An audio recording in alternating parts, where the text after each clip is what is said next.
you were talking about how, like, the stuff and the beginning and the stuff at the end are kind of like going full circle. So when you lifted up that chart, I kind of wasn't understanding. Are we going from our moment that way, or are we going back down, or is it the push-pull and we're kind of like... The simple of it is that I place eternity above, in the 8. The 8, 9, and 10. The above the 7. The above the world as I know it. I try and connect to the upper world. In terms of the prayers, I say, Kadosh, Kadosh, Kadosh. You're beyond, beyond, beyond. I free you from anything that I think I know about you. And then we come back inside and we internalize. Baruch, Kivod, Adonai Memkomo. Blessed. I want to pull down that little bit that I can pull down and internalize and really know in my heart. I want to connect to eternity, and I want to bring that into my life. I'm going to go up to the top of Mount Sinai and bring those tablets from Sinai and put them in the middle of the camp in the Holy of Holies. So it relates to the whole fact that a lot of something became our world, and we're going back there. It's like a whole... I wouldn't say a lot of something. That's where we have to get the same language. Meaning, like, it wasn't nothingness, it was something. Something very much, yeah. And then... Essence of essence. And then it poured into this world, and we're going to try to get back. In a limited way, and we become the conduit to bringing more and more into this world. Until this world can no longer be as it is, and it begins to radiate more and more of that, until the worlds join. So that's how we do it. We'll say Kadosh, Kadosh, Kadosh. Right. And then bring it down into what we say, yeah. The answer. But look how it helps if you just know a little bit of the concept behind the words. That instead of saying words, and what happens when people just say words, they get faster and faster and faster and faster and faster until you say, like, what is going on here? Are they afraid? You know, like, is it like somebody who hit their elbow too many times and just don't want to hurt it again because it hurts so much? That's the Jewish reaction right now in the shul. Don't remind me that there's this big stuff out there. I don't want to hear it because I've just gotten hurt so many times. I literally can explain it like that. But I want to be able to go beyond that. So, wow, this is... Anybody having any trouble with this, the vocabulary here? It certainly has to be refined so we get more clear on how to use the words. And I think that will help my prayer by thinking about it that way. Like thinking about it the way you would. Yeah, I do the same thing with the Shema. I divided the Shema into 3 paragraphs. And I call it the Shema in human form. Basically, I describe, you remember Noah's Ark, 3 levels. Very simple. Kids bring home drawings of Noah's Ark, the garbage cans on the bottom, the animals here, and the humans here. Sweet picture, garbage cans. Because the Talmud says Zvalim, that's where the waste products were. But really, it's so symbolic. It's Noah's 3 sons. Ham is heat, hot-bloodedness, energy, sexual energy. Right? His father, Canaan, Ham actually had sexual intercourse in the ark. He wasn't supposed to. And he had Canaan. Wow. Because sexual energy, Ham, hot. Here's Yefet, aesthetic, beauty, Greece. Yafet comes from, Greece comes from Yefet. Shem, the ability to call words, names, to delineate things in concepts.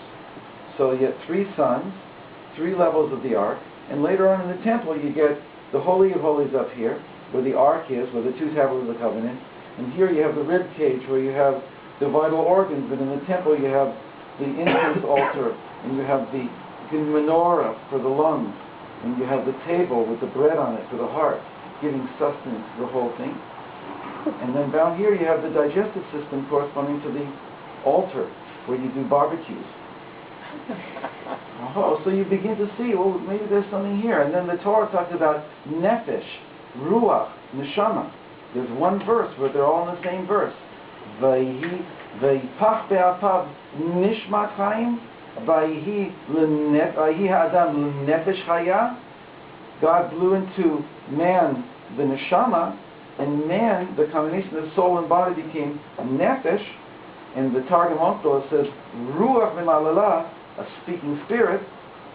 So whatever the inside of the verse is, but you get three words for soul: nefesh, ruach, neshama. My ruach is my identity.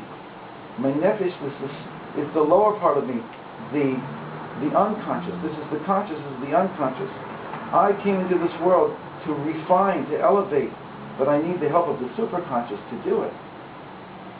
So there's a system that evolves here. So in the Shema, the first paragraph, beneath the two first verses, is the head with two hats on it, the torso, and the lower part of the body. And it exactly fits. The head is like, they say it's totally clear consciousness, nothing goes wrong up here. Here is where all the conflicts are, the conflicted personality. What should I do? I can't handle it. I don't know what to do. I fall, I get up, I fall, I get up. And down here is Egypt. Egypt is the concept of going down into Egypt to raise up the sparks. So, as I said, this is me, so to speak, need these three higher levels, my connection to Echad, where I go up above my individual personality, transpersonal, where I go up and I connect to my source, to Echad, and then I come back with that into the 248 limbs of my body, corresponding to the 248 words of the Shema, and I bring the Echad into all the parts of myself, so that I can go down into the deepest depths of myself and elevate and raise up my sexuality, raise up my eating, raise up my relationships with others, and come back to a healthy emotional life and a healthy intellectual clarity. Wow, what a beautiful idea. Like you could develop it even more, and I do in my books. I go into each paragraph in detail and all the correspondences. Why did I do this? But again, to go up, to connect to the highest level, in order to be able to go down successfully, in order to bring up. This is a beautiful energetic system. You can even do it as a dance. You go up, you internalize, you go down. You spread out, you share, you come back. Right? Ever see something like that? Okay. Yoga. Yeah. I want to thank Rabbi Shlomo for coming tonight, and if there's other questions, maybe we should save them for later, because we want to daven Ma'ariv also. Great. And thank you for bringing some light into our night tonight, and hopefully we can. Should we daven Ma'ariv and basically call it a night and just, yeah? I guess so. Yeah, and then if other people have questions, they can come to you. Come to Jerusalem. Okay. Thank you. I want to thank Jason Schulwitz and Eric for helping organize, and Eric Sultan for helping organize. Thank you. And if you're a man, please don't leave in 5 minutes. We're going to daven If Ma'ariv. anybody wants any of the books here, just take them very inexpensively for any donation you want to give me. They're what's left after a 2-week trip. And you don't want to take it back to Jerusalem. at the end of every book, there's always a list of things that I've written. And if you're in my email, if you're interested, I've done some videos lately that are on Facebook that are the best I've ever done, and I'm very excited about sharing them. So there's a lot of things going on, either David Schwecky's ExcitingJudaism.com or mine, AvramSutton.com. We want to know what would you suggest? Oh, the Soul Sources is very interesting. The Ladder of Ascent.